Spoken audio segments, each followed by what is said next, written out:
Hi, this is Elliot Haspel and welcome to another edition of Best Practices Weekly.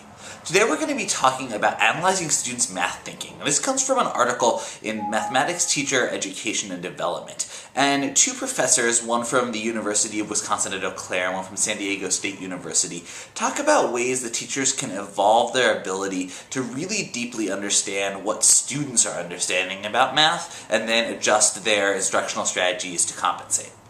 And their study focused on new teachers. They were teaching middle school math, but I believe this would be applicable to elementary school as well. And the teachers were enrolled in a fairly traditional professional development program. It involved modeling from university professors in math instruction. It involved reflecting on the teacher's own experiences in the classroom as a student to put themselves in that frame of mind. It involved discussing content knowledge and students' learning patterns, and also involved some on-site instructional coaching to help them try out and implement new ideas. And then the researchers interviewed the teachers throughout the year, and what they found was the teachers' skills evolved in a couple of important ways by putting themselves in this student-centered frame of mind.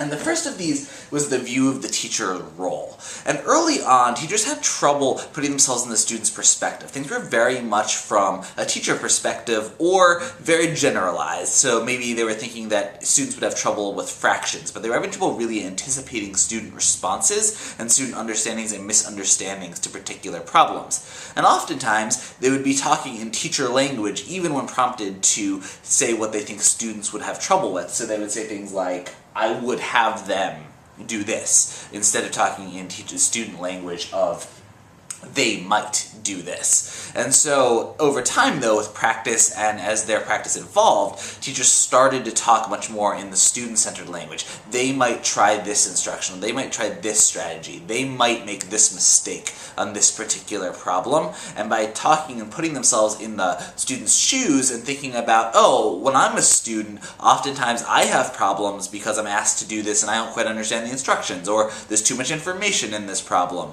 or I forget to read all of the problem and then I do the first two parts and forget to do the last part. Teachers were much more able to put themselves in students' shoes, talk about what the students might do or not do, which helped them in turn be ready to teach much more effectively. Secondly, there was an involvement in the perception of students' understanding of math. And so early on, teachers thought that if students could give them a formal answer, so they could give them an algebraic equation, they could just give them the right answer, that they were good. The students didn't need to do any additional justification of their answer. But as teachers evolved into this practice, they actually found that whether the answer was formal or informal, it was really important to have questions prepared to push students' thinking. So I'd ask him became a common refrain, or I'd ask her these questions. I'd ask them, why did they do it? Did they just guess? Did they just pull this number out of thin air? Did they just do this because they were following a step, or did they do this because they actually understood why they were doing it? And so teachers learned to prepare a series of questions ahead of time to prompt student thinking, depending on what the student responses were. And the third piece of this was differentiating instructional strategies. And this, again, is both in the variety of instructional strategies. Early on, teachers were, when asked, well, what would you do? What would your next steps be with this student, given their response, given their work on this problem? And most teachers said, just respond. They'd have one-on-one dialogue with that student. They'd talk to them about it.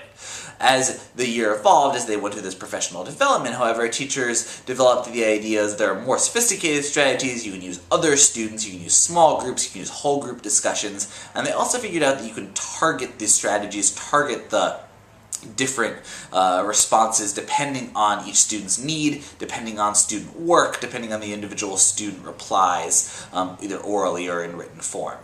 And while all this seems fairly straightforward, especially to veteran teachers, what's really interesting is that really it's about accessing different types of professional development opportunities, different types of resources, to put ourselves in the student's shoes, to really deeply analyze student work and student responses and respond to them, rather than having a prescribed system ahead of time, really deeply thinking about what are the student responses going to be, what are their misunderstandings going to be, what am I going to do based on what the response is that they give me, to both push their thinking, make sure I know that they're thinking very deeply and that I have assessed their true understanding, and also what am I going to do to follow up depending on where they land.